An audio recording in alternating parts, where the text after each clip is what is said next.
Hörmətli dinləyicilər, dəyərli müəllimlər, əziz valideynlər və məktəbimizin düşünən, məsuliyyətli şagird kollektivi.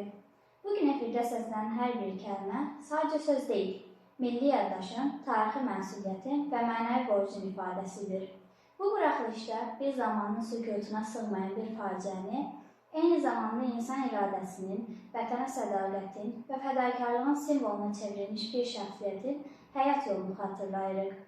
Gələcəyin İşığı FM radiosunun efirində səslənən bu proqramda mən Lənkəran rayonu Yuxarı Nüvədi Kənd Tam Orta Ümumi Təhsil Məktəbinin 8A sinif şagirdi Umudzadə Zeynəb.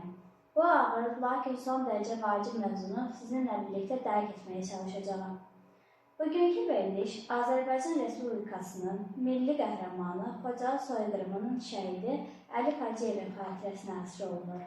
Bu ad təkcə bir insanın adı deyil. Bu ad 20-ci əsrin sonlarında xalqımızın üzləşdiyi ən ağır faciələrdən birinin canlı şəhidi, müdafiəçisi və simvoludur. Əlif Hacıyev 26 fevral 1992-ci ildə Xocalıda şəhid olmuşdur. O təkcə silahlı müqavimətin iştirakçısı deyil, mülki əhalinin müdafiəsi uğrunda son nəfəsinə qədər mübarizə aparmış bir vətəndaş idi. Tarixi faktlara elmi yanaşma göstərir ki, Xocalı soyqırımı Azərbaycan xalqına qarşı törədilmiş, planlı və sistemli bir cinayətdir. 1992-ci il fevral ayının 25-dən 26-sına keçən gecə Xocalı şəhəri erməni silahlı birləşmələri tərəfindən ağır hərbi texnika ilə mühasirəyə alınmış, dinc əhali kütləvi şəkildə qətlə yetirilmişdir. Rəsmi statistik məlumatlara əsasən bu faciə nəticəsində 613 nəfər, o cümlədən 106 qadın, 63 uşaq və 70 ağıl amansızca öldürülmüşdür. 487 nəfər ağır yaralanmışdır. 1275 sakin girov götürülmüşdür. Yüzlərlə ailə isə tamamilə məhv edilmişdir. Bu faciənin mərkəzində isə Xocalı şəhərinin müdafiəsində mühüm rol oynamış Əlif Hacıyev dayanırdı. O, Xocalı aeroportunun və şəhərin təhlükəsizliyinin təmin olunmasında bilavasitə iştirak etmiş, yerli özünü müdafiə dəstələrinin təşkilində fəallıq göstərmişdir. Onun fəaliyyəti təkcə hərbi baxımdan deyil, təşkilatı və psixoloji baxımdan da mühüm əhəmiyyət kəsb edir. Çünki müasirə şəraitində olan bir şəhərdə əhalinin ruh yüksəkliyin qorunması strateji faktor sayılır. Əlif Hacıyevin həyat yolu Azərbaycan vətəndaşının müharibə şəraitində üzərinə düşən tarixi missiyanın bariz nümunəsidir. O, öz həyatını şəxsi təhlükəsizliyi prizmasında deyil, ictimai məsuliyyət müstəvisindən qiymətləndirirdi. Sosial-psixoloji elmi sübut edir ki, eksperimental vəziyyətlərdə fərdin davranışı onun dəyərlər sistemini tam şəkildə üzə çıxarır. Əlif Hacıyevin davranışı isə vətənpərvərlik, fədakarlıq və humanizm prinsiplərinin real təzahürü idi. Xocalı faciəsi yalnız bir şəhərin işğalı və ya bir gecənin qanlı hadisəsi kimi qiymətləndirilə bilməz. Bu hadisə beynəlxalq humanitar hüququn kobud şəkildə pozulması, mülki əhaliyə qarşı soyqırma aktıdır. BMT-nin soyqırma cinayətinin qarşısının alınması və cəzalandırılması haqqında konvensiya əsası etkin və ya milli qrupun tam və ya qismən məhv edilməsi məqsədi daşıyan hərəkətlər soyqırımı kimi tanınır. Xocalıda baş verənlər bu meydanlara tam şəkildə cavab verir. Əlif Hacıyev həmin gecə şəhəri tərk etmək imkanına malik olsa da bu yolu seçmədi. O son ana qədər Xocalıda qaldı. Dinc əhalinin təhlükəsiz çıxışını təmin etməyə çalışdı. Bu fakt onun şəxsiyyətinin əxlaqi ölçüsünü aydın şəkildə göstərir. Etik fəlsəfədə belə davranış ali mənəvi seçim kimi qiymətləndirilir.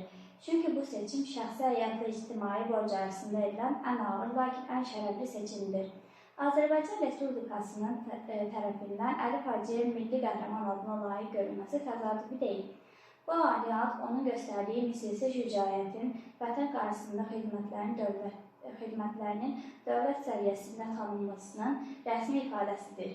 Milli qəhrəman anlayışı hüququ status olmaqla yanaşı, eyni zamanda ideoloji və mənəvi yük daşıyır. Bu ad gənc nəsillər üçün davranış modeli, vətəndaş mövqeyi və məsuliyyət nümunəsidir.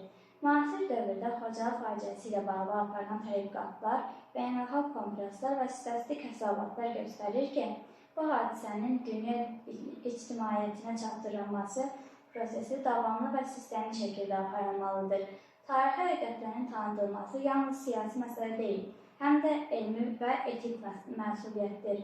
Çünki susdurulmuş həqiqətlər yeni faciələr zəmini yaradır. Əlif Hacıyevin xatirəsi bu kontekstdə yalnız keçmişin deyil, gələcəyin də məhsuludur. Onun həyatı bizə göstərir ki, vətən anlayışı abstrakt məfhum deyil. Vətən konkret insanları, ailələri, uşaqları və onların təhlükəsiz gələcəyini ifadə edir. Bu anlayışın qorunması isə yalnız silahla deyil, biliklə, yaddaşla və mövqe ilə mümkündür. Əziz dinləyicilər, mən bir şagird kimi bu mövzunu səsləndirərkən anlayıram ki, tarix yalnız oxunmaq üçün deyil, dərk olunmaq üçündür. Əlif Hacıyevin şəhidliyi bizə yalnız kədər deyil, həm də məsuliyyət ötürür. Bu məsuliyyət həqiqəti qorumaq, ədaləti tələb etmək və gələcək nəsillərə doğru məlumat ötürməkdən ibarətdir. Bugün Xocalı qurbanlarının xatirəsi qarşısında baş verirkən, eyni zamanda Əlif Hacıyev kimi qəhrəmanların iradəsi qarşısında da mənəvi hesabat veririk. Onların göstərdiyi yol bizə öyrədir ki, ümid yalnız xatirələrdə deyil, düzgün mövqeydə yaşayır. Güclü dövlətlər məhz belə yaddaş üzərində qurulur. Verilişimizi yekunlaşdırarkən demək istəyirəm ki, Əlif Hacıyevin adı tarix kitablarında da bir sətir kimi deyil, milli şuurumuzda yaşayan bir dəyər kimi qalmalıdır. Bu dəyəri qorumaq bizim borcumuzdur. Mən Umudzadə Zeynəb, Gələcəyin İşığı FM radyosunun efirində səslənən bu verilişdə sizdən ayrılıram. Hər birinizə tarixi yaddaşa sadiq, gələcəyə və inamla baxan bir həyat yolu arzulayıram. Sağ olun.